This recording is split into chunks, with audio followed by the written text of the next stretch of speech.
Maanta oo kale sanad walba waxaa dalka laga xusaa maalinta calanka. Waa maalin ka turjumaysa qarannimo, midnimo iyo gumaysi naceeb.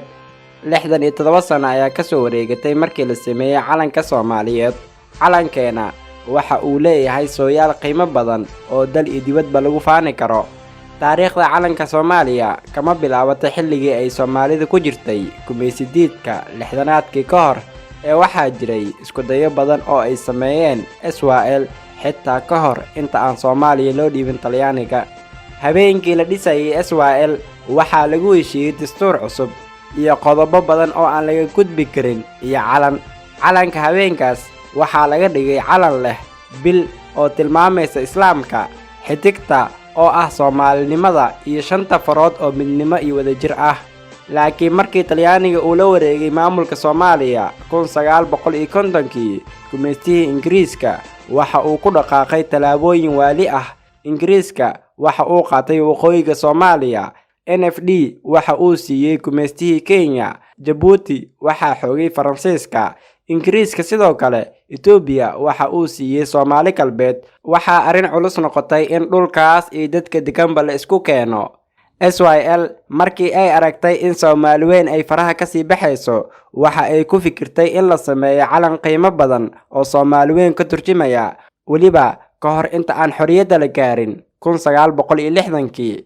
Farshaxano badan ayaa la sameeyay, dad badan ayaa dadaalay, sidoo kale tartan ayaa loo galay sidii calan Soomaaliyeed loo sameyn lahaa. Laakiin ugu dambeyntii waxaa la qaatay farshaxankii iyo hindisadii uu lahaa Allaha u naxariistay Maxamed Cawaale Liibaan oo ka mid ahaa ururkii Leegada iyo midowgii shaqaalaha ganacsatada Soomaaliyeed. Maxamed Cawaale Liibaan calanka waxa uu ku sameeyay wax ka yar 24 saac, laakiin waxa uu noqday calan ummadda Soomaaliyeed ka turjuma. Isagoo soo bandhigay xidigta cad ee 5 gees leh, waxa ay ka turjumaysaa 5 qaybood ee dhulka Soomaalida degta ka kooban yahay. Midabka buluugga khafiifka ahna waxa uu ka turjumaa cirka iyo badda dhulka Soomaalida oo mar walba midabkooda buluug yahay. Calanka buluugga ah ee xidigta ka turjumaysa Soomaali weyn dhaxda ugu xardhan tahay waxaa la sameeyay 12 Oktoobar 1954. Maalintaas wixii ka dambeeyay, Soomaalida waxaa ka turjumaya calankaas oo ahaa astaan ka hadlaysa Soomaali weyn iyo midnimo qaran. Dhinaca kale, heesta calanka waxa ay leedahay taariikh gaar ah. Heestan waxaa miraheeda lahaa Abwaan Xuseen oo Faarax Dhubad, waxaa laxanka lahaa Cabdulaahi Maxamed Maxamuud Xirsi Qarshe. Abwaanka alifay heesta ayaa ka sheekeeyay in heestaas ay ku jirtay riwaayadii ay isku barteen Xuseen oo Faarax iyo Abwaan Qarshe oo waqooyiga ka yimid iyo fanaaniintii reer Muqdisho. Heesta waxa ay ku jirtay riwaayad lagu eegayay fanka labada abwaan. Xuseen oo Faarax waxa uu sheegay in riwaayadda marka ay dhaxda marayso ay qaadeen heesta calanka, in isaga iyo Qarshe la siiyay shahaado lagu abaalmarinayo labadaas abwaan. Shahaadadaas lama bixin xilligaas ka hor ama kadib. Waxa ay sidoo kale isla riwaayaddaas ka dhigeen Djibouti iyo Cadan. Xilliga riwaayaddaas Muqdisho laga dhigay waxa ay ahayd sanadkii 1956. 2 sano ayuu jiray calanka. Hees sidaan u qiimo badan cid u qaaday ma jirin xilligaas ka hor. Miraha heesta waxaa ka mid ahaa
ugu dambeyn 5 Juun 2001 ayuu Maxamed Cawaale Liibaan oo ahaa ninkii sameeyay calanka Soomaaliya ku geeriyooday magaalada Toronto ee dalka Canada.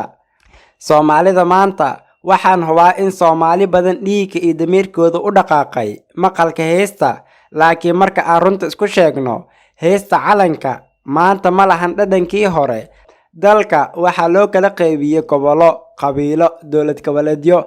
Ma jirto laba isku fikrad ah, ma jirto laba ka sheekaysanaysa Soomaali weyn, midnimo qaran iyo mustaqbalka dalka iyo dadkaba. Dadkii hore waxa ay ku faani jireen calanka, ciidanka qaranka iyo Soomaalinimada, halka maanta lagu faano maamul goboleedyada. Maanta Soomaaliya waxa ay leedahay boqolaal calan, gobol walba waxa uu leeyahay dastuur iyo calan ka duwan midka qaranka, madaxweyneyaal tiro badan. Waxaa meesha ka baxay micnihii weynaa ay lahayd qarannimada Soomaaliyeed. Halkaas ayuu inoogu egyahay muuqaalkii koobnaa ee aan uga hadlaynay taariikhda iyo marxaladihii kala duwanaa uu soo maray calanka, iyo weliba 12 Oktoobar oo ku beegan maalintii la sameeyay calankeena qiimaha badan.